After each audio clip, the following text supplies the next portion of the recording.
The motion sensor light flickers on at 2:47 a.m., casting eerie shadows across the pristine pool deck. Sarah Chen peers through her bedroom curtains, her heart hammering as she watches three figures slip through her backyard gate like ghosts. 4. 2 weeks, they've been coming, using her pool, leaving beer cans, treating her sanctuary like their personal playground. Tonight, she's ready. Tonight, she's prepared a surprise that will turn their midnight swim into something they'll never, ever forget. But as she watches them dive into the dark water, Sarah has no idea that her plan for revenge is about to reveal a truth that will shatter everything she thought she knew about her perfect suburban life. The morning sun painted Sarah Chen's backyard in golden hues, but she barely noticed the beauty as she knelt beside her pool, fishing out another empty beer bottle with the long-handled net.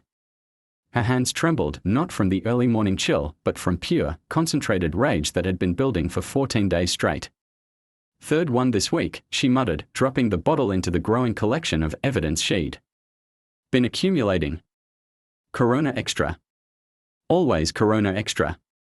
As if the intruders had some sort of brand loyalty that made their trespassing more civilized. Sarah had moved to Maple Ridge 2 years ago, drawn by the promise of quiet suburban life after her divorce from Marcus. The house was a sanctuary, a modest 2-story colonial with a kidney-shaped pool that she'd scrimped and saved to install. Every morning, she'd swim 40 laps before work, the rhythmic strokes washing away the stress of managing the Children's Hospital's fundraising department. Every evening, she'd float on her back, watching the stars emerge, finally at peace. Until 2 weeks ago. The first time, she'd convinced herself it was a one-off. Kids being kids, probably. She'd found the pool deck wet, the gate slightly ajar, and assumed some teenagers had dared each other to jump her fence. She'd reinforced the latch, installed a motion sensor light, and figured that would be the end of it. But they came back. And back. And back. Always between 2 and 4 a.m. Always careful to clean up most of their mess. Always leaving just enough evidence to let her know they'd been there, a signature of sorts. The beer bottles, the wet footprints. The faint scent of chlorine mixed with something else she couldn't quite identify. Sarah stood, brushing off her knees, and surveyed her violated sanctuary. The pool maintenance was expensive enough without these midnight visitors throwing off the chemical balance. She'd already spent $300 on extra chlorine and cleaning supplies. But it wasn't about the money, it was about the violation, the assumption that what was hers was somehow available for their entertainment. She'd called the police. Twice. Both times, Officer Martinez had been sympathetic but realistic. "Unless you catch them in the act, there's not much we can do. No property damage, no break-ins. Technically, it's trespassing, but without witnesses or clear evidence of who's doing it." He'd suggested a security camera, but Sarah's budget was already stretched thin. Besides, she had a better idea. A more personal solution. The sliding glass door opened behind her, and her neighbor Janet emerged with 2 steaming coffee mugs. Janet Morrison was everything Sarah had imagined when she dreamed of suburban neighborly relationships, 60-something, retired, with perfectly maintained flower beds and an endless supply of homemade cookies. "How bad was it this time?" Janet asked, settling into one of Sarah's patio chairs. 3 bottles, plus they left the pool skimmer floating in the deep end. Sarah accepted the coffee gratefully. "I'm starting to think they are doing it on purpose. Like they want me to know they were here." Janet's expression darkened. "It's those Riley boys from Oakwood Street. Has to be. Ever since their parents got divorced, they've been running wild. I've seen them cutting through the neighborhood at all hours." "You think it's them?" "Who else? 3 boys, always together, and that oldest one, Connor, he's got that look. You know the type. Thinks rules don't apply to him." Sarah had seen the Riley boys around the neighborhood. Connor was about 17, tall and lean with an attitude that radiated from 3 blocks away. The younger 2 twins, she thought, were probably 15, still caught between childhood and teenage rebellion. "Their mother works nights at the hospital," Janet continued. "Restaurant, I think. Never home to supervise. And their father." She made a dismissive gesture. Well, let's just say he's more interested in his new 25-year-old girlfriend than his responsibilities. Sarah sipped her coffee, feeling the familiar anger bubble up. She'd worked too hard to build this life, to create this haven of peace, to let 3 entitled teenagers treat her property like their personal playground. I've been thinking, she said carefully, about what you said last week. About teaching them a lesson. Janet's eyes lit up with interest. The surprise. Exactly. Sarah had been researching for days, planning meticulously. Something that will make them think twice about ever coming back. What did you have in mind? Sarah glanced around, ensuring no other neighbors were within earshot. You know how they always come between 2 and 4 a.m. I've been tracking the pattern. They show up, swim for about an hour, then leave. Always on weekends, always when they think everyone's asleep. And this Saturday, I'm going to be ready for them. I've got a plan that will give them the shock of their lives, literally. Janet raised an eyebrow. Nothing dangerous, I hope. Nothing that will hurt them permanently. But something they'll never forget. Something that will make them understand that actions have consequences. The plan had been forming in Sarah's mind for days. She'd researched everything carefully. Consulted online forums, even called her cousin who worked as an electrician. The beauty of it was the simplicity and the poetic justice. Pull lights, she explained to Janet. I'm going to rewire the system. When they get in the water, I'll flip a switch and every light in the pool will strobe like a disco. Combined with the motion sensors and a few other surprises I've planned, they'll think they've triggered some kind of security system. Brilliant. Janet clapped her hands. Scare them enough and they'll never come back. That's the idea. But I need a witness. Someone who can verify what happened in case they try to claim I assaulted them or something. I'll be watching from my kitchen window. Perfect view of your backyard. Sarah felt a surge of satisfaction. Finally, she was taking control of the situation. No more sleepless nights wondering if they'd return. No more mornings spent cleaning up after uninvited guests. No more feeling helpless in her own home. There's one more thing, Sarah said, lowering her voice. I want to make sure they know I know who they are. So I've been thinking about adding a personal touch to the surprise. What kind of personal touch? Sarah pulled out her phone and showed Janet the photos she'd taken over the past week. I've been documenting everything. The bottles, the footprints, the times they arrive and leave. But I also managed to get a few shots of them through the fence slats. The images were grainy, taken with her phone's zoom in near darkness, but clearly showed 3 figures in her backyard. One was tall and lean, Connor, almost certainly. The other 2 were shorter, stockier. Once I spring the surprise, I'm going to make sure they know I have evidence. Photos, times, everything. I'll tell them that if they ever come back, I'll press charges and share the evidence with their parents, their school, whoever needs to know. Janet studied the photos with satisfaction. Perfect. A little public humiliation never hurt anyone. Might even do them some good. As Janet left to tend to her garden, Sarah remained by the pool, finalizing her plans. She'd already ordered the strobe lights online. They'd arrive Friday, giving her just enough time to install them before the weekend. The motion sensors were already in place. She'd even bought a small megaphone to amplify her voice when she confronted them. The afternoon passed in a blur of preparation. Sarah called in sick to work, claiming a stomach bug, and spent the day at the hardware store gathering supplies.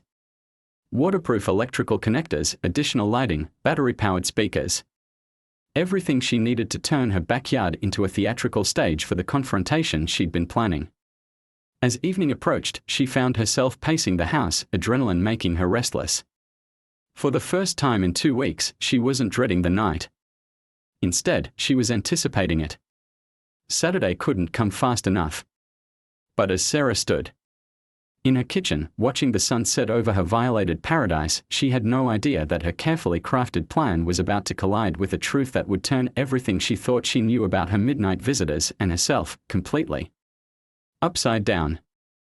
The pool lights reflected off the water's surface like scattered diamonds, beautiful and serene.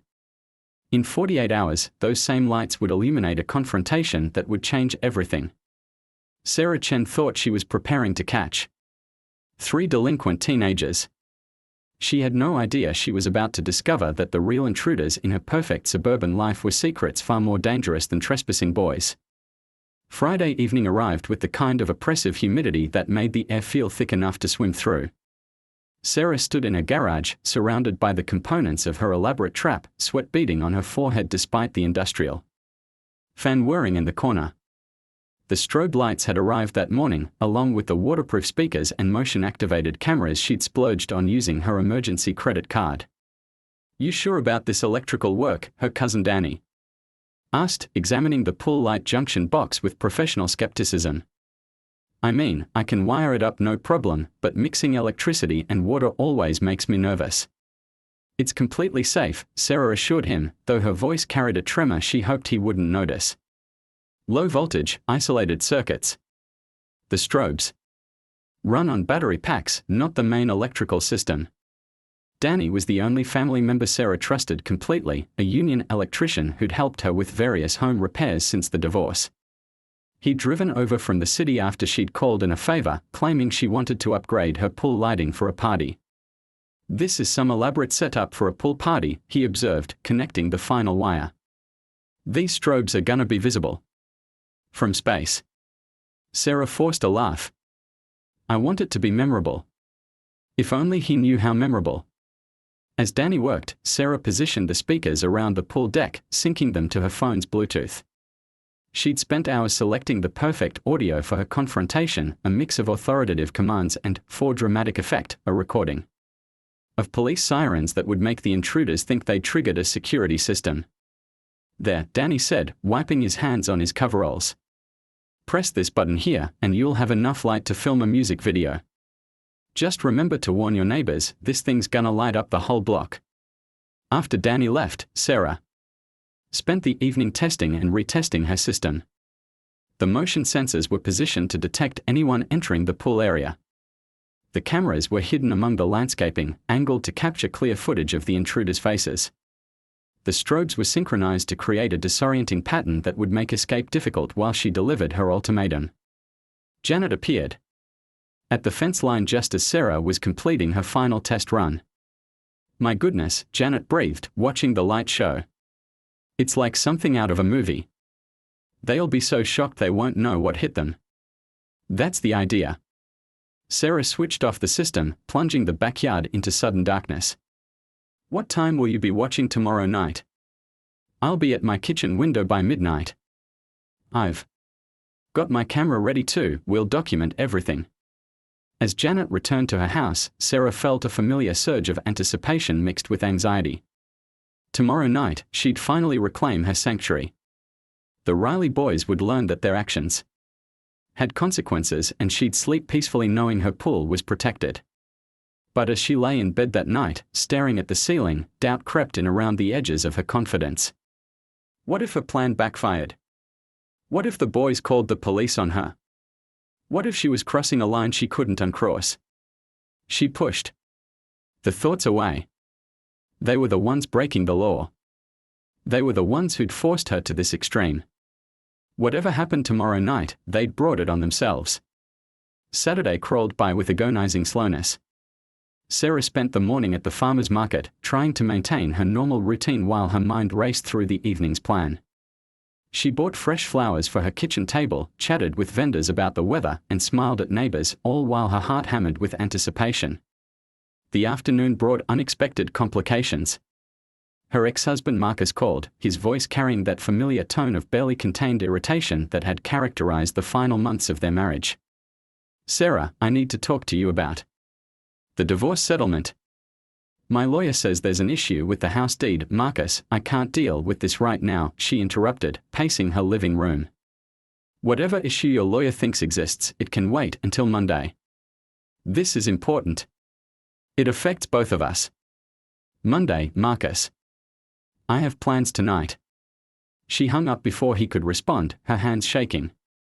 The last thing she needed was her Ex-husband's drama interfering with her carefully orchestrated evening. She'd worked too hard to build this new life to let Marcus's legal maneuvering destroy her peace of mind. As evening approached, Sarah found herself checking and rechecking her equipment. The strobes were charged and ready. The speakers were positioned perfectly. The cameras were recording. Everything was set. At 11:30 p.m., she positioned herself in her bedroom with a clear view of the backyard. Janet's kitchen light was on, a reassuring beacon in the darkness. The neighborhood was quiet, most families tucked safely in their beds, oblivious to the drama about to unfold.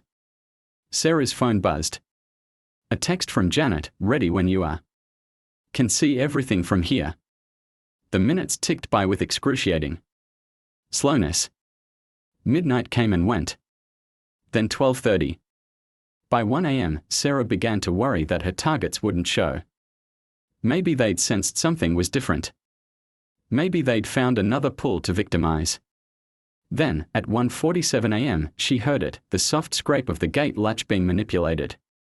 Her heart leaped into her throat as three shadowy figures slipped through her backyard gate with practiced stealth.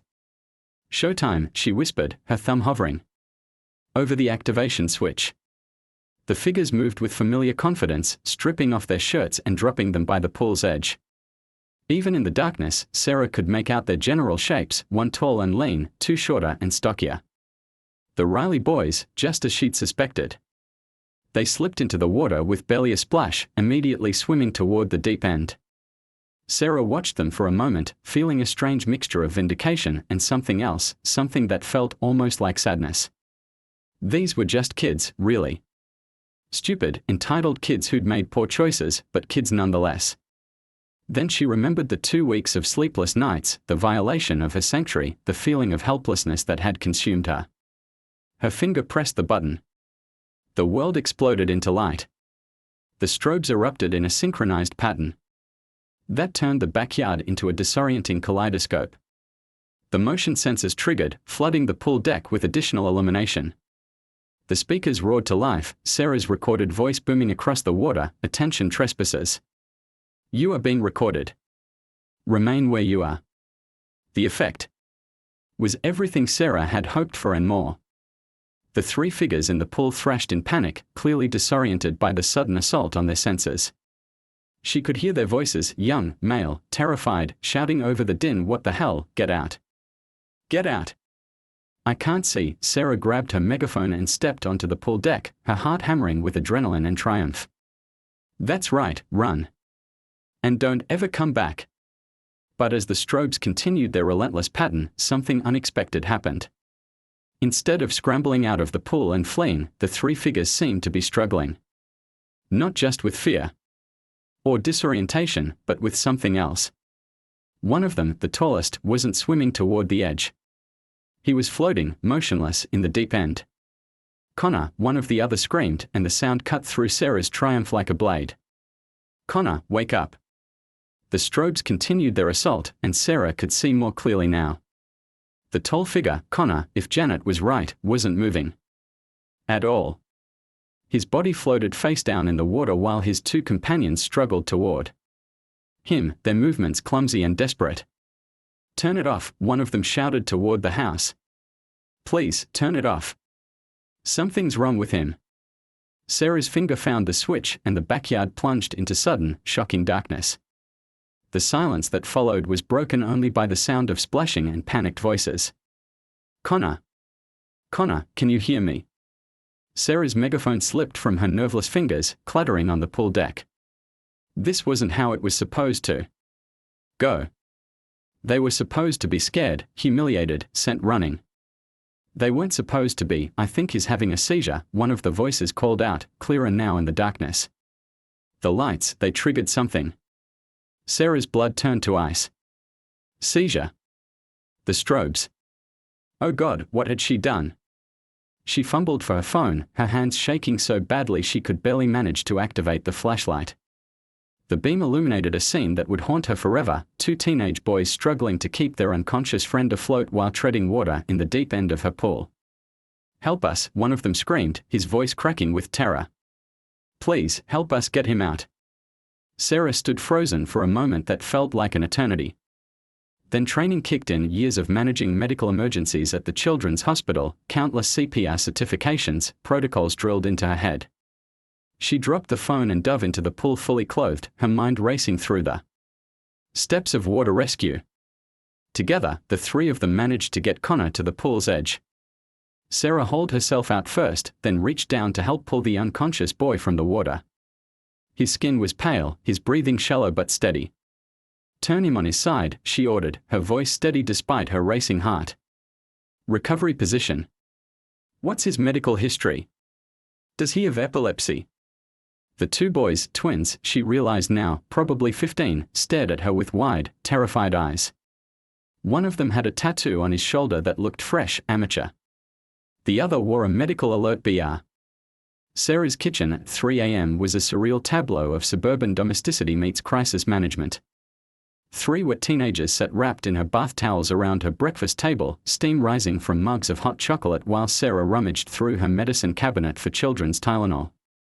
The absurdity of the situation wasn't lost on her. An hour ago, she'd been planning to humiliate these boys.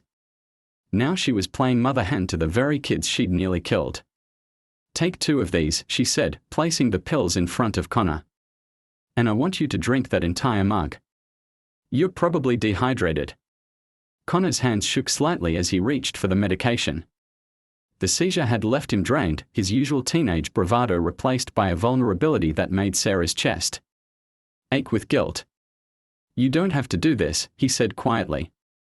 "We can take care of ourselves." "No, you can't," Sarah replied, more sharply than she intended. "And you shouldn't have to." She'd already texted Janet, claiming the situation was under control and asking her to go to bed. The last thing she needed was her neighbor's well-meaning but potentially destructive involvement. This was complicated enough without Janet's assumptions about those Riley boys making things worse. Jake and Josh sat pressed close together, their wet hair making them look even younger than their 15 years. They kept glancing at their older brother with worried expressions, and Sarah realized they were used to taking care of each other. Used to being the only family they could rely on. "Tell me about your mother," Sarah said, settling into the chair across from them. "Janet mentioned she works nights." "2 jobs, Connor said, his voice still slightly slurred from the seizure. "Overnight cleaning at the hospital, then morning shift at the diner on Highway 9. She leaves at 10 p.m., gets home around 2 the next afternoon." "And your father?" Connor's expression hardened. "What about him? Where is he?" "Technically 3 miles away in his new condo with his girlfriend. Practically. He might as well be on Mars." Sarah absorbed this information, pieces of the puzzle falling into place. "So you're responsible for your brothers? All night, every night?" "I'm 18, Connor said defensively. "I can handle it." "You just turned 18, Josh interjected. "Like, last month." "Shut up, Josh. I'm just saying, you're not superhuman." "You can't," I said. "Shut up." The sharpness in Connor's voice made both twins flinch, and Sarah saw the weight of responsibility settling on his shoulders like a physical burden. He was barely an adult himself, trying to parent 2 younger brothers while dealing with his own medical issues and whatever trauma had fractured their family. "The swimming lessons," Sarah said carefully. "How long have you been teaching them?" "Since spring. The youth center program starts in 2 weeks and they need to pass the test by next Friday." Connor's voice cracked. "Jake's almost there, but Josh still can't make it past 30 yards. "I can do 35 now," Josh said quietly. "As of tonight." "Before you had a seizure in the pool," Jake added, shooting a worried glance at his brother. Sarah felt another wave of guilt crash over her. "Connor, about the seizure, it's not your fault," he said quickly. "I should have known better. Flashing lights are a trigger, but I thought I could handle it. I thought I was past all that." "When was your last episode?" 3 years ago. Right after Mom and Dad separated. The doctors said stress could trigger them, but I've been fine since then. I take medication, I avoid triggers, He stopped, his voice breaking. "I thought I was better." "You are better," Sarah said firmly. One seizure doesn't erase 3 years of progress. But you need to see a doctor. I can't afford a doctor. Then we'll figure out how to. No. Connor stood up abruptly, the towel falling from his shoulders. Look, lady, I appreciate the hot chocolate and the first aid, but we are not your charity case. We'll figure this out ourselves. Connor, sit down, Sarah said, using the same tone she employed with difficult hospital board members. And stop being an idiot. The twins' eyes widened at her bluntness, but Connor actually smiled, the first genuine expression she'd seen from him. You're not wrong, he said, settling back into his chair. I am being an idiot. But I'm scared, okay? I'm scared that if anyone finds out about the seizure, they'll take my brothers away. I'm scared that if I can't teach them to swim, they'll go hungry this summer. I'm scared that everything I've worked for is going to fall apart. The raw honesty in his voice broke something loose in Sarah's chest. She reached across the table and covered his hand with hers. What if I told you there was another way? What do you mean? Sarah took a deep breath, knowing she was about to irrevocably alter the trajectory of all their lives. What if I taught them to swim properly during the day when the pool is safe and visible? What if I helped you get Connor's medical care sorted out? What if we figured out how to make this work without anyone having to sneak around in the dark? The silence that followed was deafening. The 3 boys stared at her as if she'd suggested they all sprout wings and fly to the moon. Why would you do that? Connor asked finally. Because, Sarah said, her voice barely above a whisper, I almost killed you tonight. Because I made assumptions about who you were and what you wanted that were completely wrong. Because I spent 2 weeks planning revenge on 3 kids who were just trying to survive. You didn't know, Jake said quietly. That's not an excuse. I should have asked questions. I should have tried to understand what was really happening before I built my elaborate trap. What kind of trap? Josh asked, curiosity overriding his wariness. Sarah gestured toward the pool deck, where her surveillance equipment was still scattered around. Motion sensors, cameras, strobe lights, speakers. I was going to terrify you, humiliate you, and then threaten to expose you to your parents and school. Jesus, Connor breathed. You really hated us. I hated what I thought you represented. Entitled kids who thought they could take whatever they wanted without consequences. I was wrong about all of it. Connor studied her face for a long moment. What's the catch? There's no catch. There's always a catch. People like you don't help people like us without wanting something in return. Sarah felt the sting of his words, recognizing the truth in them. You're right. I do want something. What? I want to stop feeling like a monster. I want to fix what I almost broke. I want to help because it's the right thing to do, not because I expect gratitude or praise or anything else. And if we say no, then you say no. But Connor, your brothers need those swimming lessons. You need medical care. And I need to make this right. The kitchen fell silent except for the hum of the refrigerator and the distant sound of a train whistle. Sarah watched the 3 boys exchange glances, communicating in that wordless way siblings do when they've learned to rely only on each other. There's something else, Connor said finally. Something you need to know before you make this offer. What? We are not just poor. We are. He struggled with the words. We are not legal. Our mom brought us here when I was 10. We've been living under fake names, fake documents. If anyone digs too deep, if anyone asks too many questions. Sarah felt the room spin around her. You're undocumented. Yeah. So even if you want to help, even if you mean well, you can't. Because helping us means risking exposure, and exposure means deportation. And deportation means my brother's end up in foster care in a country they've never lived in while I end up in detention. The weight of his revelation settled over the kitchen like a blanket. Sarah understood now why they'd been so careful, so secretive. Why Connor was so desperate to avoid hospitals and doctors. Why the swimming lessons were so important. The youth center program wasn't just about meals and tutoring. It was about staying invisible while still getting the help they needed. "Where are you from originally?" Sarah asked. "Honduras. But Jake and Josh were babies when we left. This is the only home they've ever known." Sarah felt tears prick her eyes. The courage it must have taken for their mother to make that journey to build a life in a country where they had to hide their very existence.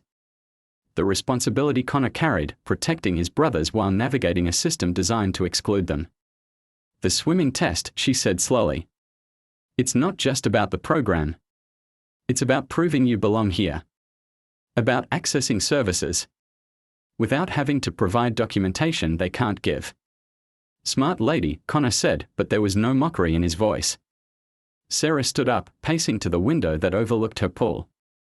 The strobe lights were still there, a reminder of her spectacular failure to understand the situation. But maybe, just maybe, they could also be a reminder of the opportunity that had emerged from the wreckage. "Connor," she said, turning back to face the three boys. "I'm going to ask you something, and I want you to think carefully before you answer." "Okay. Do you trust me?" "I don't know you." "That's not what I asked."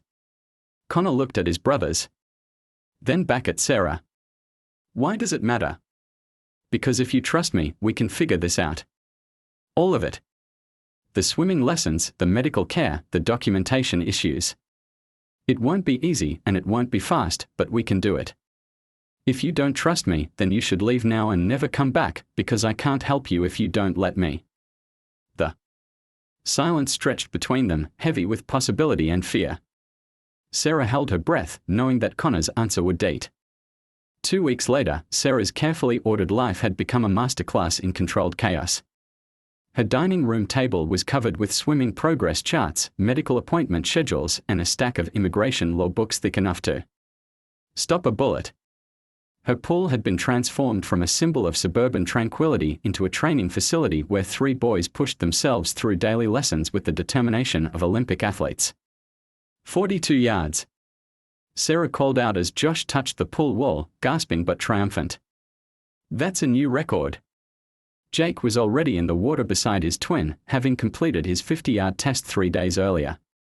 Connor sat in the shade, still recovering from a doctor's appointment that morning, the first legitimate medical care he'd received in 3 years.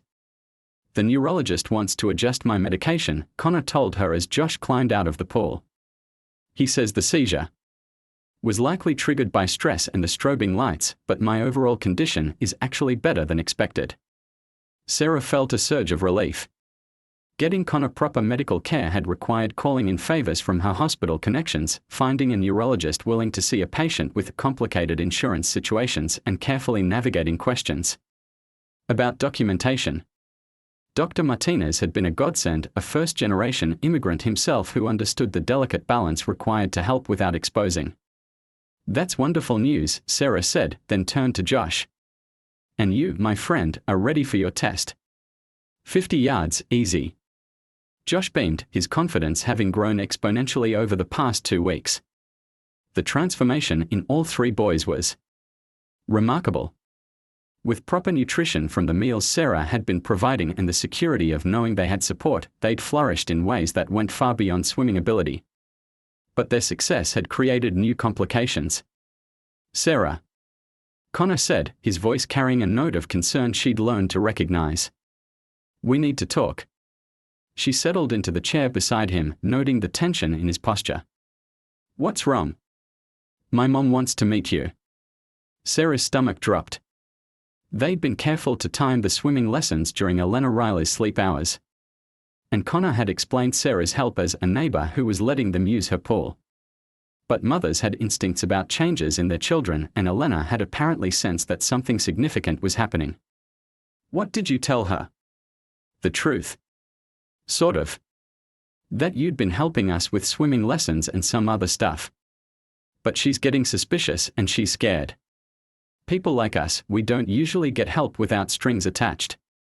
"What kind of strings is she worried about?" Connor's expression darkened. "The kind that involve social services, immigration enforcement, or well-meaning people who don't understand that trying to help can destroy everything we've built." Sarah understood the fear. Over the past 2 weeks, she'd educated herself about the realities facing undocumented families. Every interaction with official systems carried risk. Every person who learned their secret was a potential threat.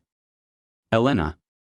Riley had spent 8 years keeping her family safe and invisible, and now her teenage son was trusting a stranger with their lives. When does she want to meet? Tonight. After her shift. She'll be here around 3 a.m. Okay. I'll be ready. Sarah, Connor said quietly, she's going to test you. She's going to push hard to see if you break, if you get angry, if you show any sign that you might turn on us. It's not personal, it's survival. I understand. Do you? Because if she decides you're a threat, we disappear. Tonight. Forever. And you'll never see us again. The weight of his words settled over the pool deck. Sarah had grown to care deeply about these boys over the past 2 weeks. The thought of them vanishing, of never knowing if they were safe, was almost unbearable.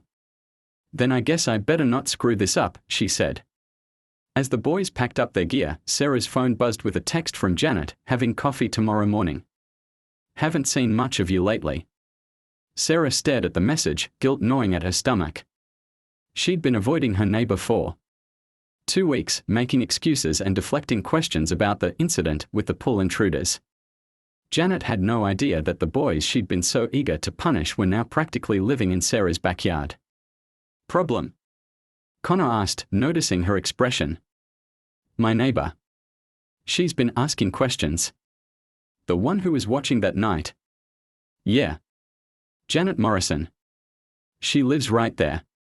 Sarah pointed to the house with the perfect view of her pool deck. Connor's face went pale. What has she seen? I don't know. I've been trying to keep the lessons on her blind side, but she's got eyes and she's probably figured out that something's going on. Maybe.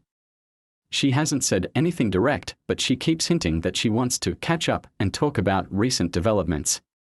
Connor stood up abruptly, pacing to the edge of the pool. This is bad. If she's suspicious, if she starts asking around her. She won't, Sarah said quickly. Janet's not malicious. She's just curious. Curious neighbors are how families like mine get destroyed, Connor said. One phone call to the wrong person, one innocent question to the wrong authority. Figure, and we are gone. Sarah felt the walls closing in. She'd been so focused on helping the boys that she hadn't fully considered the risks her involvement might create. Every choice she'd made to support them had also potentially exposed them. What do you want me to do? I don't know. Maybe we should stop the lessons. Find another way. Connor, your test is in 3 days. Josh is finally ready. We can't stop now. We can if it means keeping my family safe. They stood in silence for a moment, the weight of impossible choices hanging between them. Then Jake spoke up from the pool's edge. What if we tell her the truth? Both Connor and Sarah turned to stare at him. Jake, that's insane, Connor said. Is it? Sarah said she was wrong about us. What if this Janet lady is wrong too? What if she'd help instead of hurt? We can't take that risk. We are already taking risks, Josh chimed in. Every day we are here, every lesson, every time Sarah helps us with anything. The risk is already there. Connor looked at his brothers, then at Sarah. What do you think? Sarah's mind raced. Janet had been quick to judge the boys before, eager to see them punished. But she'd also been protective of Sarah, concerned about her well-being. And over the years, Janet had shown herself to be fundamentally decent, if sometimes misguided. I think, Sarah said slowly, that Janet is going to find out eventually. The question is whether we control how she finds out, or whether she discovers it on her own and draws her own conclusions. And if she calls the police, then we deal with that. But Connor, keeping secrets from neighbors who are already suspicious is just as dangerous as trusting the wrong person. Connor was quiet for a long moment, weighing options that all carried potentially devastating consequences. Okay, he said finally. But we do it my way. You talk to her first. Test the waters. See how she reacts to hypothetical situations. If she shows any sign of being a threat, we abort everything. And if she doesn't, then maybe we bring her in. Slowly. Carefully. With backup plans in case it goes wrong. As the boys gathered their things to leave, Sarah felt the complexity of their situation crystallizing. It wasn't just about swimming lessons anymore. They were building a conspiracy of kindness that required trust, discretion, and careful navigation of systems designed to exclude people like the Riley family. Sarah, Connor said as they reached the gate. One more thing. When you meet my mom tonight, don't try to convince her you're a good person. Don't make promises about what you can do for us. Just be honest about why you're helping and what you want in return. What I want in return? Yeah. She's not going to believe you're doing this out of pure altruism. Nobody does anything for nothing. So be ready to tell her what you're getting out of this deal. After the boys left, Sarah sat by her pool, watching the sun set over her carefully manicured backyard. In 3 hours, she'd face Elena Riley, a woman who'd spent 8 years keeping her family safe in a country that didn't want them, who'd watched her husband abandon them and her oldest son struggle with medical issues while working 2 jobs to keep them housed and fed. Sarah tried to imagine what Elena would see when she looked at her, a privileged suburban woman with a nice house and a pool, someone who'd nearly hurt her son with an elaborate revenge scheme, someone who claimed to want to help but might actually be the most dangerous threat they'd ever faced. What did Sarah want in return? What was she getting out of helping the Riley family? The answer came to her as she watched the pool lights flicker on automatically, no longer instruments of vengeance but simple illumination for a space that had become something she'd never expected, a place where broken things could be healed. She was getting redemption. She was getting purpose. She was getting the chance to be the person she'd always thought she was but had never actually tested herself to become. The question was, would Elena Riley believe that was enough? At 2:47 a.m., Sarah's doorbell rang. Through the peephole, she saw a woman in hospital scrubs, small and tired but with eyes that missed nothing. Elena Riley had arrived for the most important job interview of Sarah's life. And the stakes were higher than Sarah had ever imagined. Because waiting in Elena's car were 3 boys whose entire future depended on the next hour's conversation. As Sarah's living room had never felt smaller than it did with Elena Riley sitting across from her, hands folded in her lap, dark eyes cataloging every detail with the precision of someone who'd learned that survival depended on reading people correctly. Elena was petite, probably in her early 40s, with graying hair pulled back in a practical ponytail and the kind of exhaustion that came from years of working double shifts while raising 3 boys alone. Connor says you almost killed him, Elena said without preamble, her voice calm but carrying an undertone that made Sarah's spine straighten. Tell me about that. Sarah had prepared for this conversation, rehearsed different approaches, but Elena's directness cut through all her careful planning. There was only one response that would work, complete honesty. I set up strobe lights to trigger a seizure response, Sarah said. I didn't know he had a medical condition, but that's not an excuse. I was angry about the trespassing and I wanted to humiliate and scare your sons. I could have killed him through my ignorance and my need for revenge. Elena absorbed this without flinching. Why were you angry? Because I thought your boys were entitled teenagers who were vandalizing my pool for fun. I thought they were disrespecting me and my property because they could get away with it. You didn't think to ask questions, to find out who they were or why they might be using your pool. No. I made assumptions based on my own prejudices. What assumptions? Sarah felt heat rise in her cheeks, but Elena's steady gaze demanded complete honesty. I assumed they were from wealthy families, that they had access to everything they needed but were taking what was mine because they were spoiled and bored. I assumed they were drinking and partying because that's what I thought teenagers did. I assumed they saw me as someone whose property didn't matter because I was just a middle-aged divorced woman living alone. And now I know I was wrong about everything. Your sons weren't partying, they were learning to swim because their lives depended on it. They weren't entitled, they were desperate. They weren't disrespecting me, they were trying to survive while staying invisible. Elena was quiet for a long moment, her expression unreadable. Connor tells me you've been helping them for 2 weeks.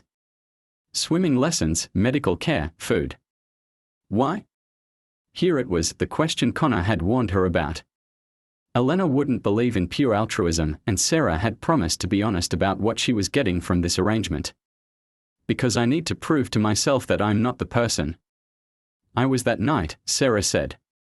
Because I've spent 2 years since my divorce building this perfect little bubble of suburban safety, and I realized that bubble made me cruel and small.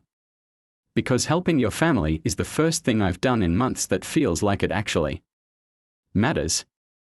So this is about your guilt. Partially, yes. But it's also about your sons. Connor is brilliant and responsible and carrying weight that would break most adults. Jake and Josh are good kids who deserve every opportunity to succeed. They are not my charity project, they are people I've come to care about who needed help. I was able to provide. Elena leaned forward slightly. What do you know about families like mine? Before 2 weeks ago? Nothing. I lived in my bubble and didn't think about the realities facing undocumented families. I didn't understand the constant fear, the impossible choices, the way every interaction with any official system could destroy everything you've built. And now?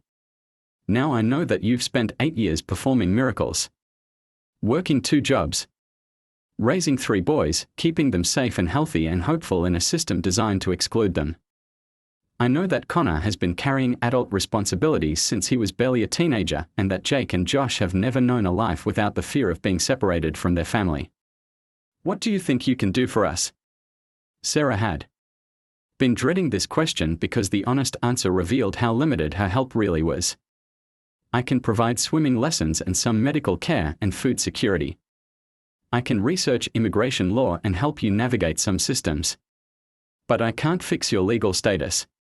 I can't make your family safe from deportation.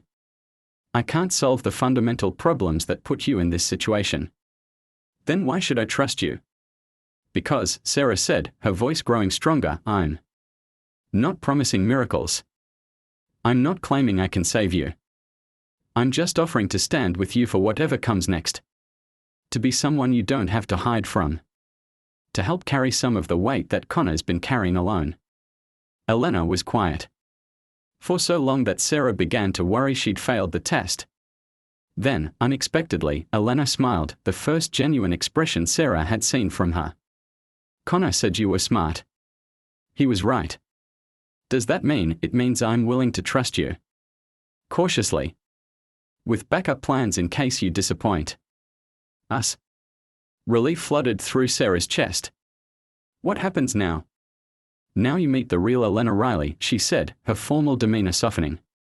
Not the scared mother interrogating a potential threat, but the woman who's been raising 3 boys alone for 8 years and is tired of pretending she doesn't need help. Over the next hour, Elena told Sarah their story. The journey from Honduras when Connor was 10 and the twins were 7, fleeing violence that had made their neighborhood unlivable. The years of working whatever jobs she could find while keeping the boys in school and out of trouble. The constant fear that one mistake, one official inquiry, one nosy neighbor could destroy everything.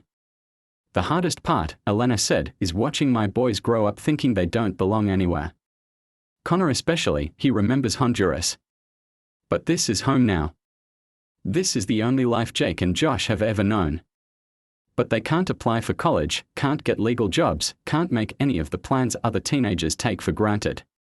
The swimming test is one of the few opportunities they have to access services without providing documentation. The youth center program is run by a community organization that doesn't ask immigration questions. For 3 months, my boys can get meals, tutoring, job training, and be around other kids their age without having to hide who they are. Sarah felt the weight of how much the swimming lessons really meant. It wasn't just about passing a test, it was about 3 months of being normal teenagers. Elena, Sarah said carefully, there's something else we need to discuss. My neighbor, Janet Morrison. She's been asking questions. Elena's expression immediately sharpened. What kind of questions? She knows something is happening. She's seen the boys coming and going, and she was the one watching the night of that incident. I think she's getting suspicious. How much does she know? Nothing specific yet. But she's persistent, and she has a clear view of my backyard. Elena was quiet for a moment, calculating risks. What do you recommend? I think we tell her. Carefully. With conditions and backup plans. But Connor and the boys suggested it too. They think keeping secrets from a suspicious neighbor is riskier than trusting the right person. And you think Janet Morrison is the right person? I think she's someone who cares about community safety and might be willing to help if she understands the real situation. But Elena, this is your call. These are your children. Elena stood up and walked to the window overlooking Sarah's backyard, where the pool lights reflected off the water like scattered stars. 8 years, she said quietly. 8 years of trusting no one except my boys. 8 years of every decision being about survival. You don't have to decide tonight. Yes, I do. Because tomorrow is Josh's swimming test, and if he passes, my boys start the youth center program next week. And if we are going to have a neighbor who knows our business, I'd rather she be someone we chose to trust than someone who discovered our secrets on her own. Elena turned back to Sarah. Set up a meeting. But Sarah, if this goes wrong, if Janet Morrison turns out to be a threat, my family disappears. Tonight. And you'll never see us again. I understand. Do you? Because you'll lose them too. Connor especially, he's started to trust you in a way he hasn't trusted anyone outside our family since we got here. If we have to run because of this decision, it will break his heart. Are you prepared for that responsibility? Sarah felt the weight of Elena's words settle over her. The conspiracy of kindness they'd built over the past 2 weeks had created real bonds, real affection, real stakes. The thought of the boys disappearing, of never knowing if they were safe, if Josh passed his test, if Connor got the medical care he needed, was almost unbearable. Yes, she said. I'm prepared for that responsibility. Because Elena, I don't think you should have to carry all of this alone anymore. Elena studied her face for a long moment, then nodded. Okay. We trust Janet Morrison. But we do it my way. With my conditions. What conditions? She meets us all together. She hears our story directly from us, not filtered through your interpretation. She understands that she's not just keeping a secret, she's holding our lives in her hands. And if at any point I decide she's a threat, the conversation ends and we disappear. Agreed. One more thing, Elena said as she gathered her purse to leave. Connor's swimming test is Thursday, the same day as Josh's. He's been so focused on training his brothers that he hasn't practiced for himself. He needs to pass too. The youth center has a mentorship program for older participants that could help him think about his future. I didn't know Connor was taking the test.